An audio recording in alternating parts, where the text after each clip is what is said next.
교회를 오래 다니고, 교회를 오래 다니다 보면 설교도 많이 듣습니다. 그리고 성경도 많이 읽고, 찬양도 많이 알게 되죠. 어디서 들어본 말씀으로 우리도 알게 모르게 내 몸 안에, 우리 안에 수많은 말씀들이 쌓여 나아가죠.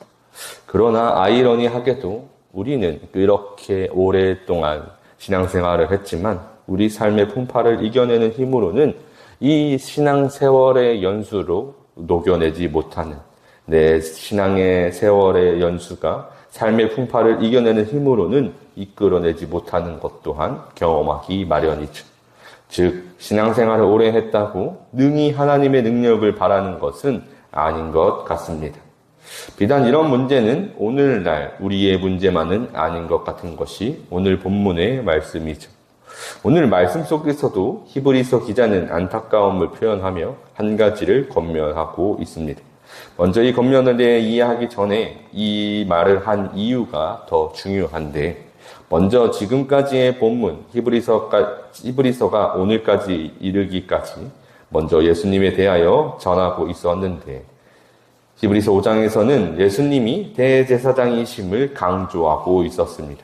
그것을 우리에게 전한 교훈은 대제사장께서 친히 우리의 모든 고통과 아픔을 이해하시며 그를 위로할 수 있는 능력의 대제사장이심을, 그래서 그 대제사장으로서 하나님께 간구하시며 우리를 속죄하시고 하나님의 길로 인도하시는 큰 대제사장이심을 전하고 있었죠. 그래서 우리가 예수님을 대제사장으로 여기는 것은 우리의 간구를 듣고 우리의 간구를 친히 위로하시며 나의 모든 것을 도우시는 하나님의 아들임을 깨달아 그에게 온전히 나아가자, 이것이 히브리서 기자의 간구였습니다. 이때 히브리서 기자는 한 가지 표현을 합니다. 히브리서 5장 10절은 하나님께 멜기세덱의 반차를 따른 대제사장이라 칭하심을 받으셨느니라. 멜기세덱이라는 표현을 하는데, 이 멜기세덱은 창세기에서 아브라함에게 축복을 부어준 대제사장입니다. 여기서 중요한 것, 이 멜기세덱에 대해서 우리가 잘 이해하는 것으로 예수님이 어떠한 대제사장의 직분을 감당했는지 잘 깨달아 예수님이 누구인지 똑바로 알고 그 믿음을 붙들고 예수님께 나아가자라고 할 권면을 할 것이죠. 그런데 오늘 본문은 이 멜기세덱에 대한 설명을 잠시 멈추고 한 가지 권면을 하기 시작합니다. 11절을 보면 멜기세덱에 관하여는 우리가 할 말이 많으나 너희가 듣는 것이 드나무로 설명하기 어려우니라. 내가 할 말이 많은데 이 멜기세덱에 대하여 너희에게 듣는 우리에게 전할 것이 참 많은데 지금 우리의 상태, 너희의 상태가 듣는 것이 둔해서 설명하기 어렵다고 하죠. 멜기세덱을 설명하는 것에 있어서 이 멜기세덱이라는 이 사람이 가지고 있는 독특한 어려움도 분명히 한 몫을 하지만 듣는 자들의 상태도 매우 중요하다는 것이죠. 여기서 이 본문 속 둔하다라고 하는 의미는 그들의 영적 상태가 우둔한 상태임을 의미합니다. 그들의 영적 상태는 12절에서 이어 설명하죠.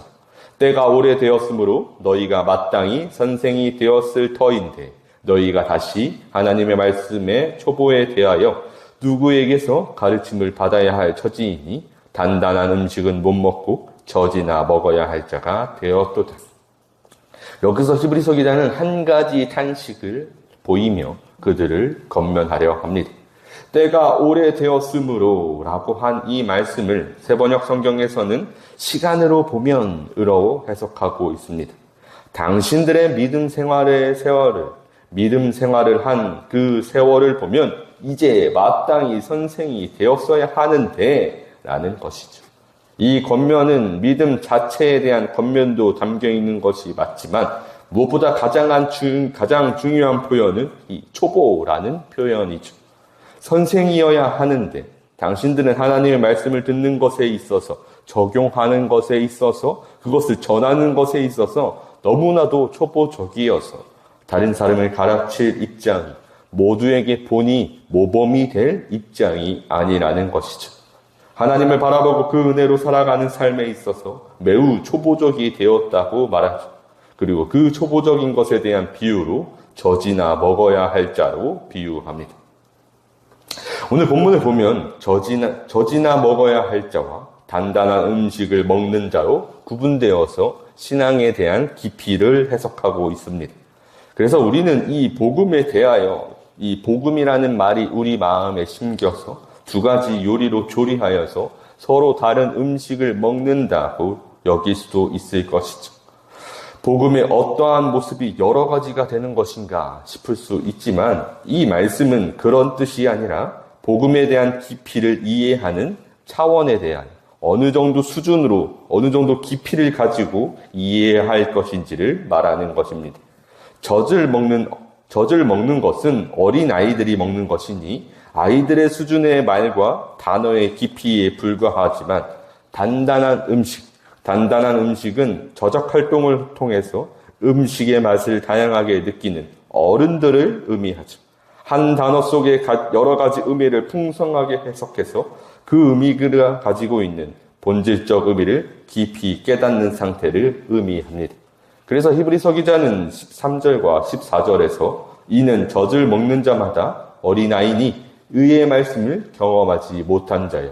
단단한 음식은 장성한 자의 것이니 그들은 지각을 사용함으로 연단을 받아 선악을 분별하는 자들이니라.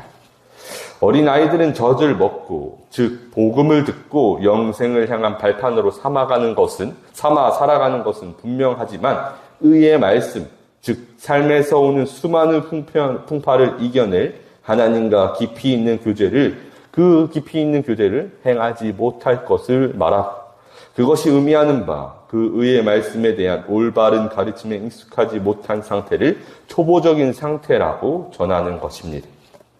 그러니 이제 오늘 본문에서 전하는 가장 강력한 권면은 이 초보적인 상태, 어린아이의 신앙을 벗어버리라는 것이죠.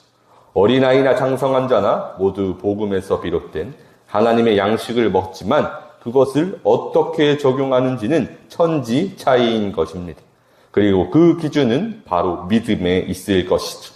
어떤 풍파에 있을지라 할지라도 하나님의 신실하심을 믿는 그 믿음, 내가 기쁠 때라도, 내가 즐거울 때라 할지라도 하나님께서 이 기쁨을, 그 즐거움을, 우리에게 그 은혜를 허락하셔서 내가 지금 이 기쁨을 누리고 있다는 사실을 믿는 그 믿음. 기쁠 때나 슬플 때나 하나님께 나아가는 그 믿음이 우리에게 가장 중요할 것입니다. 그 모든 것이 하나님께로부터 비롯되었다는 그 믿음이 가장 먼저 되어야 할 것이죠. 멜기세덱에 대하여 전하기 전에 이 사실을 전했던 이유가 있습니다. 이 멜기세덱의 특징은 아브라함의 때에 하나님이 세우신 제사장이라는 것이죠. 여기서 가장 중요한 것이 이후에 6장, 7장에서도 보겠지만 하나님의 섭리가 매우 중요합니다. 전적인 하나님의 뜻임을 믿는 그 믿음이 가장 중요한데 초보적인 신앙이라면 어린아이의 신앙이라면 이 섭리를 받아들이는데 너무나도 어려운 상황이기에 지금 히브리서 기자는 오늘 본문 속의 권면을 우리에게 전하고 있는 것입니다. 그리고 그 권면은 이 사실을 의미하죠. 우리가 예수 그리스도를 똑바로 바라봐야 한다는 사실입니다. 어린아이, 초보적 신앙으로 젖만 먹고 있다면 우리는 그저 예수 그리스도의 은혜를 구하는 데에 급급할 것입니다. 그래서 우리는 먼저 그 말씀의 깊이를 늘 깨달아 살아가는 것이 매우 중요합니다. 오늘 본문은 그 말씀의 깊이를 깨달아가는 길을 잘 설명하는데 14절을 제가 세 번역으로 읽어드리겠습니다. 단단한 음식물은 장성한 사람들의 것입니다.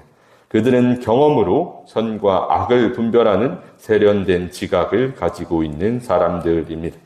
이 14절의 말씀 속에선 이렇게 말합니다. 그들은 경험으로 선과 악을 분별한다고 말하죠. 하나님의 말씀으로 견디고 승리한 경험을 한 그들은 그 믿음으로 살아갑니다. 우리가 살아온 세월, 그 살아온 신앙의 시간은 그만큼 수많은 시련이 있었음을 의미합니다. 그때 하나님의 말씀으로 승리하는 저와 여러분이 되시길 간절히 소망합니다. 그 모든 문제들 앞에서 주의 말씀을 붙들고 인내하여 하나님의 풍성한 은혜를 누리는 것, 이것이 장성한 자의 믿음으로 나아가는 우리의 발판이 되어줄 것이죠. 이 은혜를 사모하여서 더욱 믿음을 붙들어 단단한 음식을 먹고 하나님의 은혜의 깊이와 그 너비와 풍성함을 누릴 수 있는 저와 여러분이 되시기를 주님의 이름으로 축복합니다.